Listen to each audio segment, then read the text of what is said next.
hayda. Bitti pırtayışı. Gayrattı.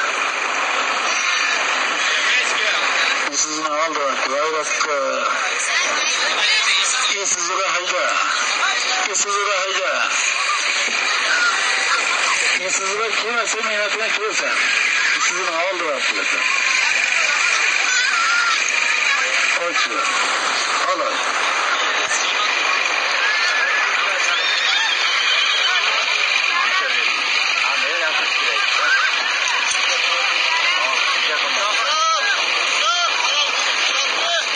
Savrun. Neden söylüyorsun?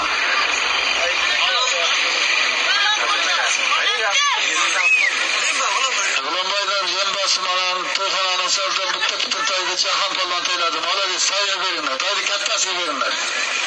İyisiz tayı tuttu. Malades cahan falan.